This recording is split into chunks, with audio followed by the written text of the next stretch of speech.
ada. Kami persilakan langsung saja kepada calon wakil gubernur nomor urut 1 bisa menuju ke fishbowl untuk mengambil nomor amplop pertanyaan.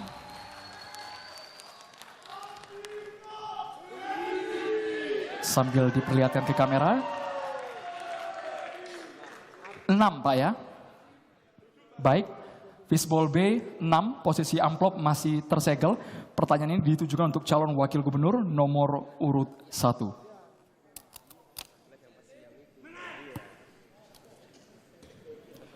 Indeks Pembangunan Kebudayaan IPK berperan sebagai alat ukur pencapaian dalam pembangunan kebudayaan bagi Provinsi Jawa Tengah. Salah satu dimensi IPK adalah dimensi ekonomi budaya. Data Kementerian Pendidikan dan Kebudayaan tahun 2023 menyebutkan bahwa skor IPK Jawa Tengah 60,89 lebih tinggi dari skor IPK nasional yakni 57,13. Namun demikian, skor dimensi ekonomi budaya IPK Jawa Tengah relatif kecil, yaitu 45,11. Ini menunjukkan bahwa kebudayaan belum memberi kontribusi signifikan terhadap kesejahteraan dan pengurangan kemiskinan di Jawa Tengah. Pertanyaannya Bapak, bagaimana strategi dan upaya pasangan calon agar kebudayaan dapat memberikan dampak signifikan terhadap kesejahteraan masyarakat? Waktu menjawab 3 menit dihitung ketika Bapak berbicara. Baik, terima kasih pertanyaannya.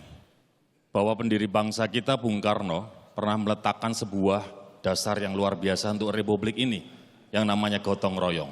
Hasil daripada sebuah pemerasan, memeras Pancasila menjadi 3 sila, kemudian 1 sila, itulah gotong royong. Problematiknya hari ini, terkadang kita lihat di sekeliling kita, banyak masyarakat yang lebih menonjolkan individualisme, mementingkan kelompok, mementingkan agamanya, mementingkan sukunya masing-masing. Ini sudah mencederai komitmen kita tentang makna Pancasila saat Bung Karno dan Bung Hatta memerdekakan republik ini.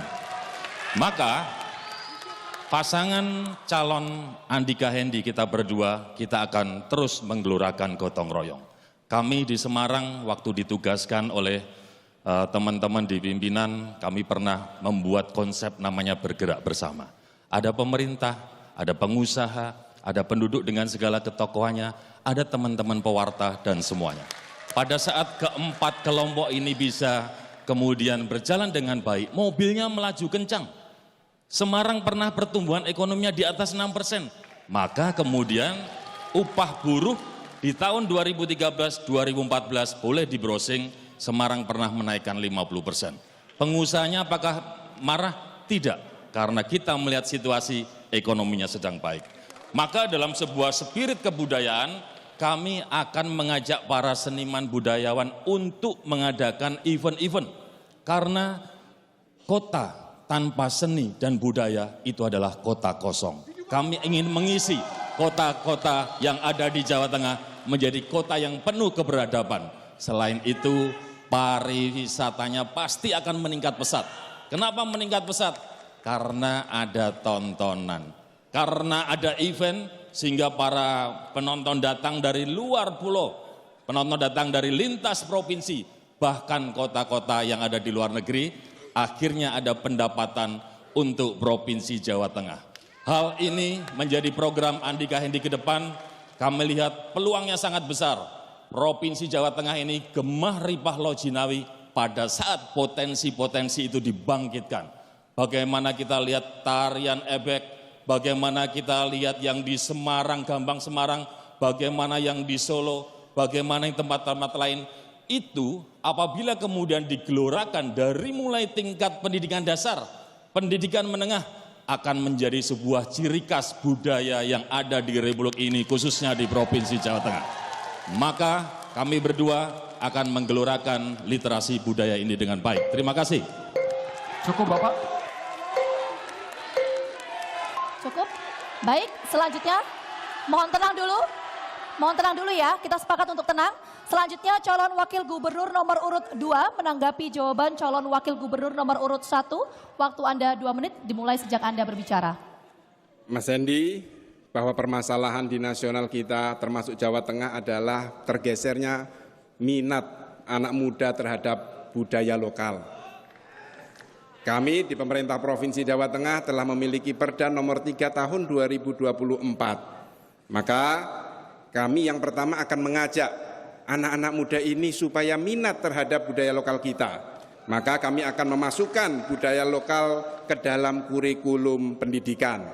Yang kedua, kami juga akan menghidupkan sentra-sentra kebudayaan yang sudah ada seperti Taman Budaya Raden Saleh Semarang, juga Taman Sriwidari di Solo. Kami juga akan ajak para pemuda dan pelaku budaya untuk melakukan promosi budaya lokal melalui kegiatan pameran kebudayaan taraf internasional melalui kerjasama dengan diaspora. Kami juga akan mengajak para pemuda dan pelaku kebudayaan untuk memanfaatkan cagar budaya dan kesenian daerah, Mas.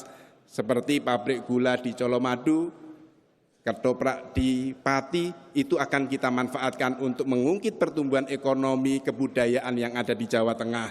Kami juga akan memastikan untuk perlindungan kebudayaan yang kemarin saya tembangkan, lir ilir tembang dari Sunan Kalijaga, kami rekomendasikan untuk diakui ke UNESCO. Kami di pemerintah Provinsi Jawa Tengah telah ikut andil pelestarian bahasa. Di pemerintah Provinsi Jawa Tengah setiap Kamis kita memakai bahasa Jawa Tengah. Terima kasih. Masih ada waktu Bapak? Cukup. Baik, cukup. Kami persilakan calon wakil gubernur nomor urut 1 untuk menanggapi balik calon wakil gubernur nomor urut 2. Waktu 2 menit, silakan. Ya, Gus Yassin sudah mempunyai program bagus. Terus terang, ada beberapa program ini yang juga ada di program Andika Endi. Tapi itu kan baru akan. Maksud saya, kalau beliau dulu 5 tahun di Provinsi Jawa Tengah, dengan ide yang sangat brilian ini, kenapa indeks terkait pembangunan kebudayaan Jawa Tengah ini rendah, cenderung turun?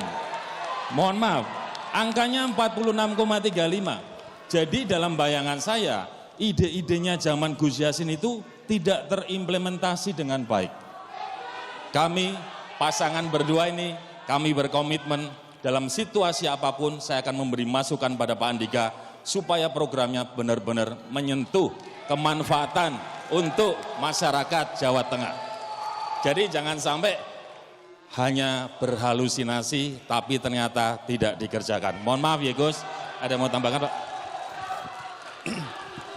Sebetulnya ketinggalan kita dari daerah istimewa Yogyakarta adalah di variabel ekonomi budaya. Itu yang hampir 2 kali lipat. Sedangkan variabel-variabel lain itu, ya kita di bawah daerah istimewa Yogyakarta tetapi tidak terlalu jauh. Nah mungkin kembali ke pemberian insentif tadi. Misalnya kafe, nggak usah yang memang misalnya warisan budaya yang memang pasti akan sangat bernilai. Tetapi hal-hal kecil seperti kafe ataupun restoran, apabila kita berikan insentif kepada mereka, misalnya kalau mereka itu biasanya mengundang live music, itu kan biasa. Tapi kalau mereka mengundang budaya, kesenian, kita berikan insentif. Waktu habis, Bapak. cukup.